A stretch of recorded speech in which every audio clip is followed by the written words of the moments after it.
Let's make a heart or any shape using your cardboard boxes. I had a wooden heart that I'm using as my template. I simply traced it onto cardboard and then cut it out with an X-Acto knife. Going to use the Iron Orchid Designs Trimmings 1 mold. Here I'm spacing to see how much do I actually have to cast. I'm adding a bit of cornstarch and dusting the excess out. That will help my air dry clay release. I am using Iron Orchid Designs air dry clay. Knead the clay a little bit and form it into the shape of a snake and then press it in with your fingers. I decided to use a brayer, so I'm simply smoothing everything out, getting it as thin as possible. Then I'm using a metal pallet knife against the micro rim of the mold to kind of saw off and take off that excess clay. It gives me a level edge, and then smooth everything out with your finger. I like to store my clay now in an old peanut butter jar. It's an airtight container and it's making my clay last a lot longer. I push up from the back of the mold and then I flip it over and use gravity to help me release the rest of them out. I will be using Heavy Body Gel from Pentart as my glue to attach these castings to the heart. I put on a generous amount and I will pounce the palette knife. I want to create some peaks just so it gives more surface area to make sure that my castings will stick to it. Now I'm just moving them around trying to get the spacing right. I needed to fill in a good bit on the left side, so as I was taking off the excess, I just decided to add a piece from the right side to the left.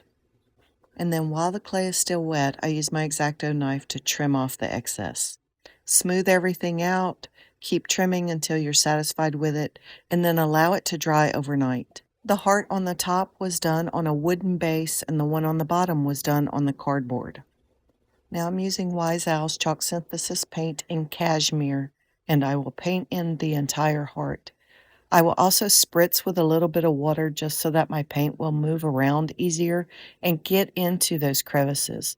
By painting, you'll hide those spaces. They won't be as noticeable. Then I used a hair dryer to speed up the drying process because I needed to seal this heart before I move on to the next step of adding the glaze. Now we'll bring out the details in this heart. Using Wise Owl's Black Walnut Glaze, which is one of my favorite ways to add antiquing. You will simply brush it on and make sure that you get it down into all the crevices. We want that to be completely covered. I will often use a little bit of water to spritz underneath my glaze as well as on top if I'm working on a big piece.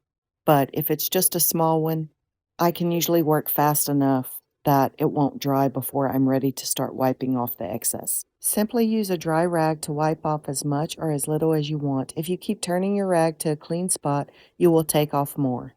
I don't typically recommend that you use a baby wipe just because the alcohol in that could interact with whatever sealer you wanted to add to the top. Then simply add some embellishments and you're done. And you can use these same techniques to do any shape whatsoever. It doesn't have to be a heart. Please subscribe to my channel or follow me, and be sure and hit that like button if you found this video helpful. I'm Gingy with Louisiana Creations. Thanks for watching.